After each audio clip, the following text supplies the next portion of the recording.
CVT एलएमपीजी का exam तो हो गया, लेकिन अब इसके आगे होना क्या है? मेरा रिजल्ट कब तक आएगा, आंसर की कब तक आएगी, मैं एडमिशन कब ले पाऊंगा, काउंसलिंग प्रोसेस कैसे शुरू होगी, मुझे किस कॉलेज में एडमिशन लेना चाहिए, क्या करना चाहिए नहीं चाहिए, ये सारी बातें सारी चीजें इस वीडियो के अंदर हम लोग डिस्कस करेंगे। तो इस वीडियो को लास्ट तक देखिए और संभव लोग के चैनल को सब्सक्राइब भी जरूर करिएगा। अब देखिए, आपका ये जो सीवीटी एलएमपीजी का एग्जाम हुआ है, इसमें मैंने जब कल वीडियो डाली इस चीज को लेकर कि जो मेरा खुद का ओपिनियन है एग्जाम को लेकर, आप में से कई स्टूडेंट्स ने ये चीज पॉइंट आउट करी कि उसमें जो क्वेश्चन पेपर था जो आप लोगों ने वहां पे दिया है, उसमें क्वेश्चंस दो तीन यहाँ पे चार गलत हैं। आप में से कई लोगों ने कहा कि कोई टीपीए का क्वेश्चन गलत है, कोई कंपनी का क्वेश्चन गलत है। अब वो कौन सा क्वेश्चन गलत है या क्या उसमें गड़बड़ी है, वो हमें तभी पता चलेगा जब हमारी प्रोविजनल आंसर की आ जाएगी। ठीक है, उसके पहले हमें पता नहीं चलेगा। और आपकी जो प्रोविजनल आंसर की है, ये आप ये अभी मान के चलिए कि 28 तारीख जो है, 28 तारीख को सीवीटी पीजी जो है पेपर पूरा खत्म होगा, सारे जो आपके और डोमेन से उन सबके एग्जाम होके खत्म होंगे। वो होने के बाद 28 तारीख के बाद करीब एक हफ्ता आप और मान लो, एक दो हफ्ता और मान लो, मतलब आप समझ लो कि 10 से लेकर 15 अप्रैल के बीच में आपका प्रोविजनल आंसर की लॉन्च होगी। जब आपकी प्रोविजनल आंसर की लॉन्च होगी तो आपका एक पोर्टल, आपका जो है सीवीटी समर्थ वेबसाइट वाली जो है पोर्टल, उस पोर्टल के ऊपर क्या होगा कि आपको मिल जाएगा आपका पूरा पेपर। और उस पेपर के अंदर दिया रहेगा कि ये है भाई पेपर हमारा, पेपर के अंदर ये है क्वेश्चन नंबर 1, ये है इसके 4 ऑप्शन, इन 4 ऑप्शंस में आपने सिलेक्ट किया था ये वाला ऑप्शन, और ये जो है इसका करेक्ट आंसर है। ठीक है, और वहां पर ये सारे क्वेश्चन के लिए किया रहेगा। और फिर आपके ऊपर है कि अगर मान लो आपको लगता है कि जो पर्टिकुलर क्वेश्चन है उसका दिया हुआ आंसर अगर गलत है, तो आप उसको चैलेंज कर सकते हो। आप ये कह सकते हो कि भाई ये जो क्वेश्चन है ये गलत है, या तो इसके ऑप्शन गलत है, या क्वेश्चन ही जो है उसमें वर्डिंग में कुछ गड़बड़ है, या क्वेश्चन की जो टेक्निकलिटी है उसमें कुछ गड़बड़ है, कुछ आप गलती उसमें नोटिफाई कर सकते हो। और अगर आप ये गलती नोटिफाई करते हो, इसके लिए अगर आप चैलेंज करते हो क्वेश्चन को, तो आपको 200 रुपए देने पड़ेंगे एक क्वेश्चन का। ठीक है, 1 रुपए 200 रुपए एक क्वेश्चन का आपको देना पड़ेगा। और वैसे ये चीजें करने की आप सबको जरूरत नहीं है। यहाँ पे जो है कई स्टूडेंट्स हैं जिनको ये लगता है वो अपना करते हैं अपने हिसाब से। तो आपको अगर लगता है, अगर आप अफोर्ड कर सकते हो तो आप चैलेंज करो, वरना ऐसी कोई बात नहीं है। बाकी कई ऐसे यहाँ पे स्टूडेंट्स हैं जो कि यहाँ पे इस चीज को चैलेंज करेंगे, तो आप अलग अलग उसमें जाके चैलेंज करने का सोच सकते हो अगर आपको मन करता है तो, वरना देख सकते हो उसको। तो ये चैलेंज करने का पूरा प्रोसेस यहाँ पे रहता है। जब आप इसको चीज को चैलेंज करते हो तो पहली बात तो ये होता है कि जो टाइम पीरियड होता है आपका 2 से लेकर 3 दिन तक ये लोग आपको ओपन रखेंगे उस प्रोविजनल आंसर की के पोर्टल को। ठीक है, और उसमें आपको ये चीज चैलेंज करनी है। वो करने के बाद वो लोग रिव्यू करेंगे कि भाई जो हमें चैलेंज करा गया है क्या वो चैलेंज सही है, चैलेंज सही नहीं है। और वो रिव्यू करने के बाद आपकी आएगी फाइनल आंसर की। और फाइनल आंसर की के साथ क्या आएगा, आपका फाइनल रिजल्ट, जो आपका स्कोर कार्ड होता है फाइनल रिजल्ट, वो तब आएगा 2-3 दिन के बाद में। ठीक है, और ये जो फाइनल रिजल्ट होगा फिर इसका इस्तेमाल करके आगे का प्रोसीजर होगा। अब इसके अंदर मैं आगे की बात करने से पहले मैं आपसे थोड़ा सा ये भी कहना चाहूंगा कि अगर आप मान लो इस साल 2025 में सीवीटी एग्जाम की, या मान लो क्लैट एग्जाम पीजी एग्जाम की तैयारी कर रहे हो, या आईएलआई की तैयारी कर रहे हो, जामिया की कर रहे हो, आईआईटी खड़गपुर की कर रहे हो, आईएलआई की कर रहे हो, किसी भी एग्जाम की तैयारी कर रहे हो एलएलएम के पॉइंट ऑफ व्यू से, तो आप हमारा complete LLM preparation course join कर सकते हो। बिकॉज कोई भी स्टूडेंट ऐसा नहीं है जो कि केवल एक ही एग्जाम की तैयारी करता है, आप लोग मल्टीपल एग्जाम से तैयारी करते हो, तो ये कोर्स आपके लिए बेस्ट रहेगा। बिकॉज इसके अंदर हम लोग सारे एग्जाम्स, आपका सीवीटी, आपके जैसे मैंने CLAT, AILET, IIT Kharagpur, ILI, आपका सिम्बायोसिस का एंट्रेंस एग्जाम हो गया, एएमयू का हो गया, जामिया का हो गया, इन सबके हम लोग यहाँ पे मॉक पेपर्स, स्टडी मटेरियल, सारी चीजें आपको प्रोवाइड करेंगे। फिर क्लैट के पॉइंट ऑफ व्यू से भी यहाँ पे कॉम्प्रिहेंसिव केस लॉ समरीज रहेगा, सारे सब्जेक्ट्स का सिलेबस रहेगा, पूरा पढ़ाएंगे। साथ में मैं खुद वहाँ पे एज अ मेंटोर आपके लिए रहूंगा। तो आपको जब भी कोई क्वेरी आए कि कैसे काउंसलिंग में मतलब चीजें होती हैं, जैसे मैं अभी आपको वीडियो में समझा रहा हूँ, या फिर मान लीजिए ये होता है कि आपको कौन सा कॉलेज चूज करना है, पढ़ाई कैसे करनी है, स्ट्रेटजी क्या मुझे फॉलो करनी चाहिए, कैसे डिफरेंट डिफरेंट एग्जाम्स वर्क करेंगे, उन सबके लिए आप मुझे कभी भी कॉल कर सकते हो। मैं हमेशा आपके एक कॉल अवे हूँ, बस एक कॉल अवे आप मुझे कर सकते हो।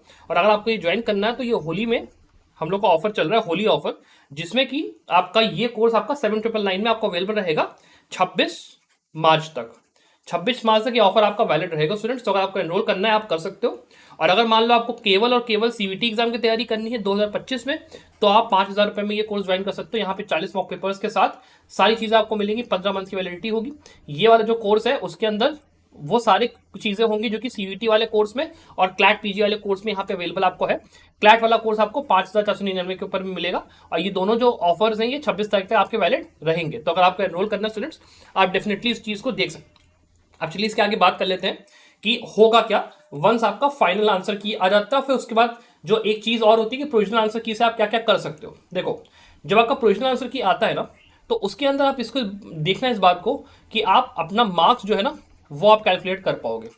और जब आप मार्क्स कैलकुलेट कर पाओगे तो उसके बेसिस पे हम लोग संभव लॉ पे क्या करेंगे, हम लोग एक पूरा सर्वे कंडक्ट करेंगे, जहां पे मैं आप सभी स्टूडेंट्स से जो आपके एक मार्क्स आ रहा होगा, एक आपने जो एस्टिमेटेड मार्क्स आपका आ रहा होगा, उसके बेसिस पर हम लोग ये यहाँ पे प्रिडिक्ट करने की कोशिश करेंगे कि आपका जैसे दिल्ली यूनिवर्सिटी है, बनारस हिंदू यूनिवर्सिटी है, Tata institute of social sciences है, जबकि आप बाकी आपके कॉलेजेस हैं, इनका कट ऑफ क्या होगा, मतलब क्या आप उतने नंबर आपके आए हैं कि आप सिलेक्ट हो गए नहीं होगे, वो हम लोग प्रोडिक्ट करके आपको दे देंगे वंस प्रोविजनल आंसर किया जाती है उसके बेसिस पे।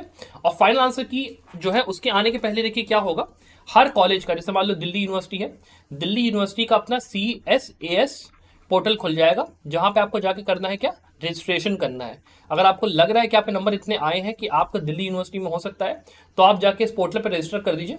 डॉक्यूमेंट्स अपने जो आपके हैं वो आपका अपलोड होगा, बाकी आपका जो एडमिट कार्ड नंबर होगा वो वहां पे होगा, और उससे वो लोग जाएंगे क्या, CBT का जो वो होगा डेटाबेस, वहां से पूरा पूरा डेटा आपका वो लोग पुल कर लेंगे, और उसके बेसिस पर आपका वहां पे जब काउंसलिंग प्रोसेस शुरू होगा तो उस टाइम पे आपको सीधे सीधे उस पोर्टल के ऊपर ही बता दिया जाएगा कि हाँ भैया देखो आपके मार्क्स इतने थे, कट ऑफ इतना गया है, फर्स्ट राउंड के हिसाब से आपकी काउंसलिंग आप मतलब सिलेक्टेड हो या फिर आप सिलेक्टेड नहीं हो या फिर आप वेटिंग लिस्ट में हो, वो सारा आपको वहां पे उसी पोर्टल के ऊपर मिल जाएगा। और यही सेम चीज यहाँ पे जो आपका BHU है, बनारस हिंदू यूनिवर्सिटी, उसके लिए भी होगा।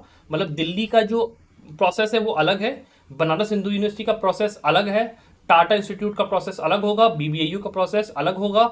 तो जिस भी यूनिवर्सिटी में आपको अप्लाई करना है, आपको वहां पे जाके अलग से हर कॉलेज के लिए रजिस्ट्रेशन करना होगा। जनरली जो फीस होती है वो 500 से लेकर 1000 रुपए के बीच में हर कॉलेज की अपनी होती है। अब डिपेंड करता है कि प्राइवेट कॉलेज और ये लोग अपना क्या सिस्टम रखते हैं।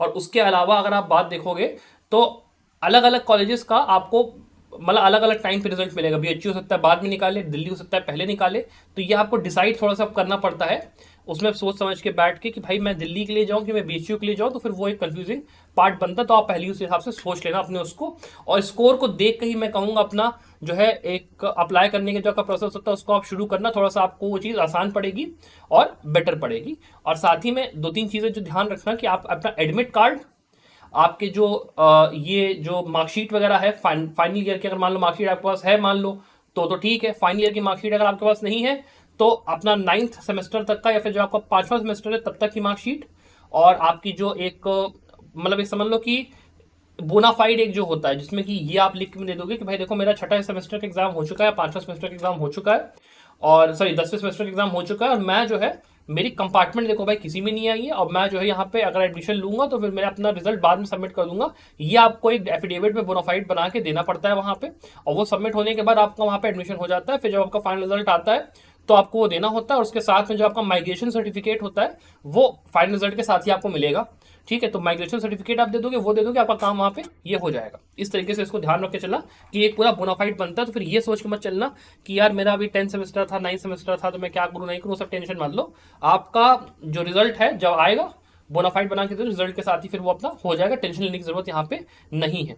और अपना जो कास्ट वगैरह का आपका सर्टिफिकेट है वो सबका भी प्लीज यार ध्यान रखना कि वो आप लोगों ने प्रॉपरली भरा हो, वो बहुत ही इंपॉर्टेंट है। वही एग्जैक्ट जो है आपको वहाँ पे at the time of counselling वहाँ पे दिखाना पड़ेगा, तभी आपका अगर मान लो आप रिजर्वेशन कैटेगरी में आते हो तभी आपका वो आपको फायदा मिलेगा रिजर्वेशन का। साथ ही में जो कॉलेज आपने at the time of registration of exam, जब आपने एग्जाम की रजिस्ट्रेशन करवाई थी उस टाइम पे जिन जिन कॉलेज में आपने ऑप्शन डाला था, आप उन्हीं के ऊपर रजिस्ट्रेशन करा के अपना एडमिशन ले पाओगे। ये नहीं होने वाला कि मैंने दिल्ली यूनिवर्सिटी सिलेक्ट ही नहीं करा at the time of registration, और अब मैं दिल्ली यूनिवर्सिटी में जाने के लिए मैं कह रहा हूँ कि मेरे को यार यहाँ पे पोर्टल एक्सेस नहीं हो रहा। ऐसा नहीं होने वाला।